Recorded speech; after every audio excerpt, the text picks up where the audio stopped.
Happy lunch hour, gang. Okay. If you're confused about where the economy goes, you ain't alone. Okay. We're hearing all these stories about the Fed's going to cut rates. We don't know what's going on, et cetera, et cetera, et cetera. People have been asking me, should I be buying gold and silver because the prices have come down? I want to get into this a little bit, but I want to explain something to you. If you think you're confused, okay, anybody who does this for a living or did this, as in me, okay, is very confused. But if you want to talk about the guys who are completely in control of this, they're confused. Right. So we're going to go over a few things here to kind of give you an idea of maybe financially what you want to do.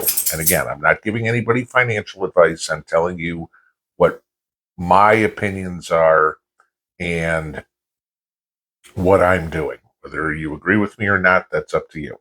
Okay. I'm not telling you what to do. So let's start with what happened this morning. All right. GDP, gross domestic product, for the fourth quarter and for all of 2023 was released. GDP came in at an increase of 3.3% in the fourth quarter. Good. Okay. This is where I'm saying that the guys that are really in the know are completely confused. They expected an increase of 2%, and we came in at plus 3.3. So economists were way off in what they figured was going to happen.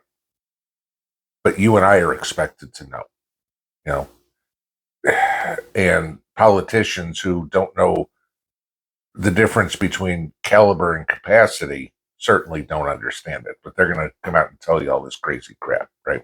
Okay. So as a year for the whole, all right, 2023's GDP was up 2.5%. Not bad, but not great. Okay. Certainly not telling us that we've turned the corner, we're coming out. Some people are going to say, oh, this is proof of a soft landing. No, it's not. Not when unemployment is going up, when interest rates are still high, et cetera, et cetera. Now, why could we have come up with a blowout number to the upside on GDP for the fourth quarter? I don't know. Maybe holidays had something to do with that. People, I mean, even the analysts have said it was the increase in the purchase of goods. Not a big surprise. Christmas came in there, right? People have continued to spend money like there's no tomorrow. Because the other thing we see is we are still at an all-time high of credit card debt. And now you've also got this secondary type debt that is climbing at exponential rates of the buy now, pay later crap that you see, you know, Affirm or whatever these companies are saying. Don't have to have a credit card, just do it through us. Go look at those interest rates, okay, before you do something like that. So people are spending without having the money. This is a perfect recipe to see bankruptcies go up in the coming 18 months. Okay. You know, they'll stop making those buy now, pay nows. They won't be able to do it. It'll take a while, and then all of a sudden people will go crap. So by the time we look at 2025, you may start seeing the bankruptcy rate go up. Credit cards, cars, etc. Because interest rates are still high. And what they were trying to do was raise interest rates to slow down the spending, to slow down inflation. Guess what? It didn't work. Not a big surprise. We all told you that. Spending is still up. Borrowing is still up. So all this talk about the Fed easing is just going to accelerate the spending and the borrowing. So don't expect a whole lot of easing to come in anytime soon, which means interest rates going down. Okay.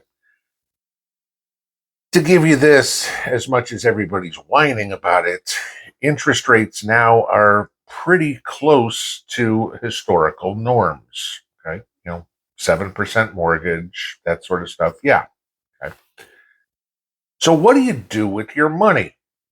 And this is the question that people ask me. Well, first, let's take a look at the dollar index, right?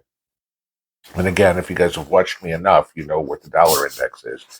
It's a comparison of the buying power of the US dollar versus a basket of the euro, the yen, et cetera, et cetera, et cetera. And the dollar is getting slightly stronger. It was at 101 and change, just under 102, maybe about a week ago. And today it's up above 103.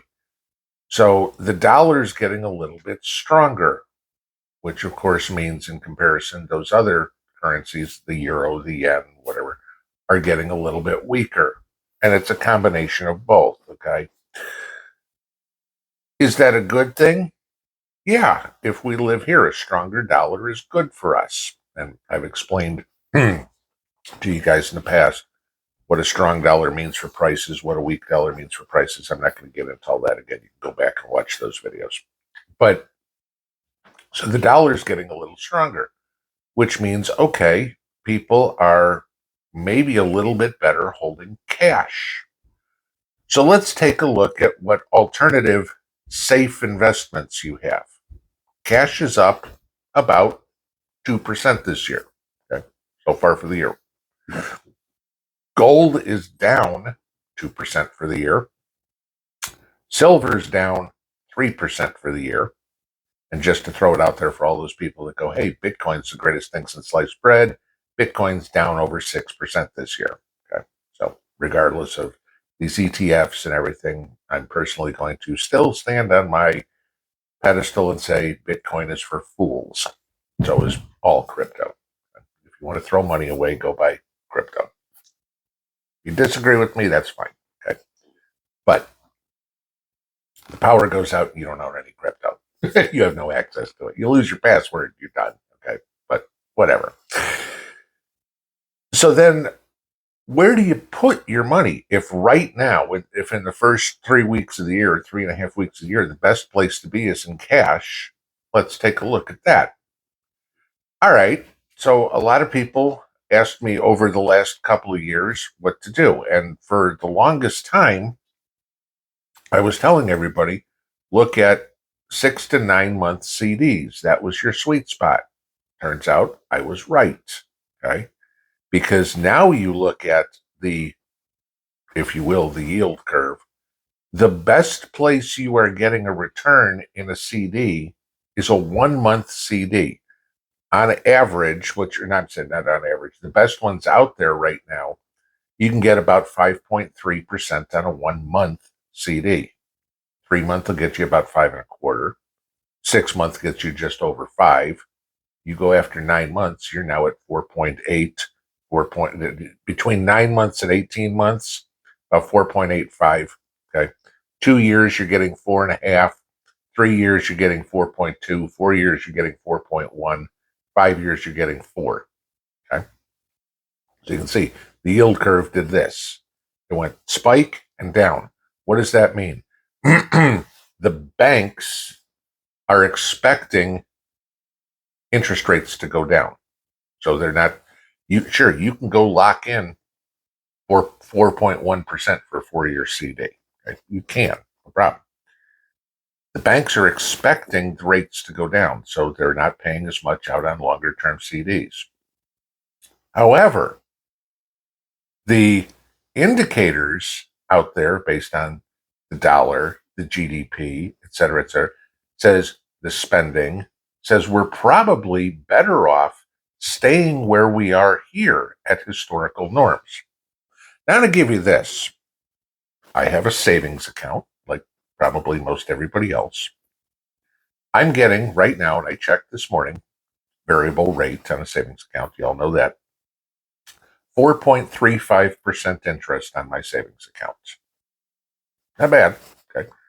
Not great. Okay. But at least it's keeping up with inflation right now, which is a good thing. At least the official numbers of inflation. Here's the difference. If I bought a 3-year CD, I'd be getting less interest than I do on a savings account. Think of that for a second.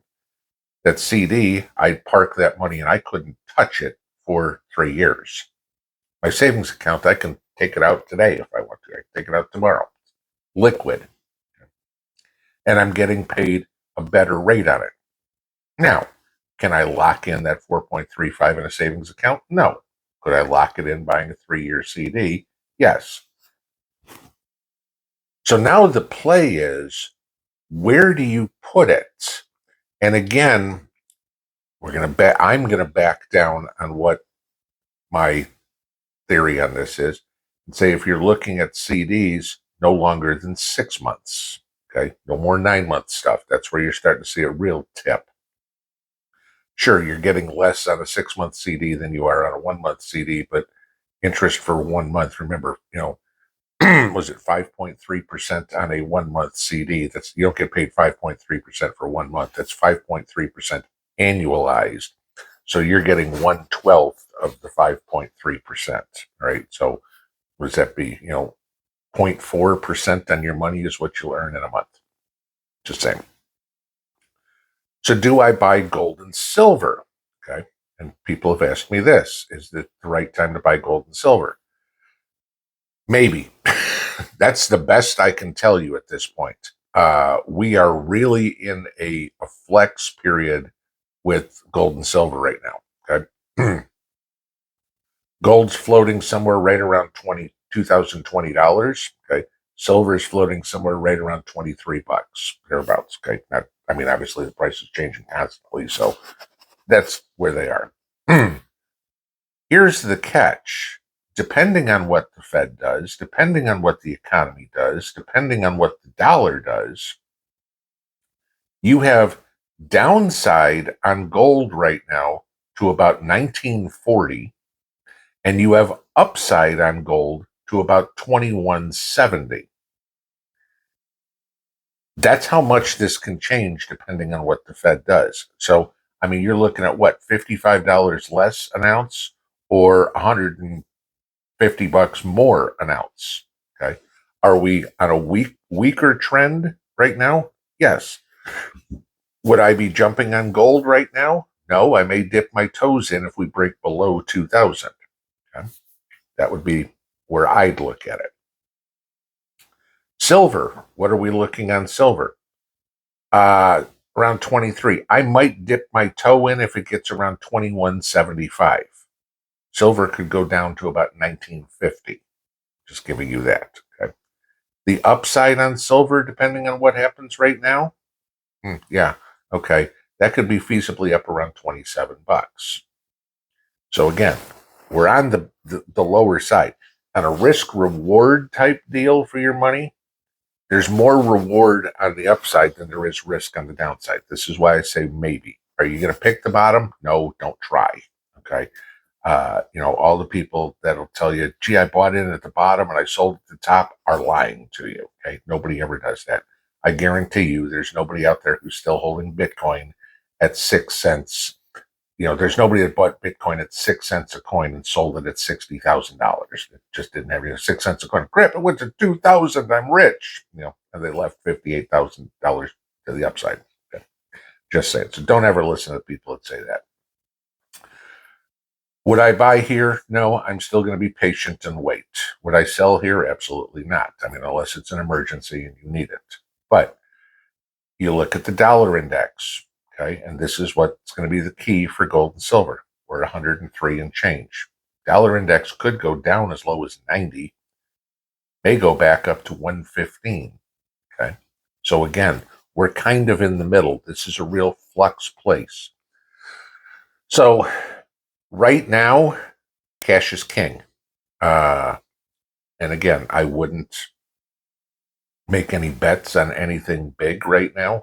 Sure, having gold and silver is always good. Adding to your stash, always good. Dollar cost averaging, always good. Okay.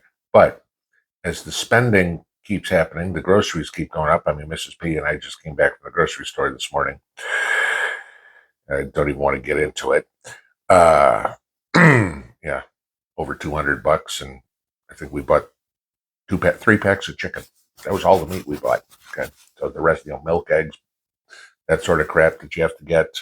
Nothing extravagant. No, yeah, over $200. Yippee. Be patient right here.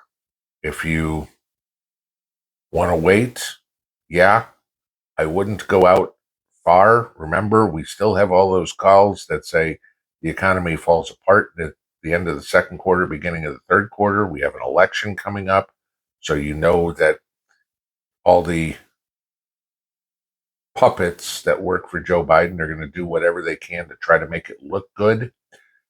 Uh, use that knowledge to your advantage. 6 months tops if you've got some money to put away. 1 month, 3 months still looks attractive. Better rates, but I can't tell you where the rates are going to be in a month. But take advantage of what you can. This is still a good time to be building up a cash reserve. Cash is still a viable instrument, guys. As much as people want to tell you no, it's not, it is. At least right now it is. And the simple reason I'll give you in that is like I mentioned last week about this snowstorm that just went through. And for us, it shut us down here for a week. Okay. Pretty much nobody was going to work.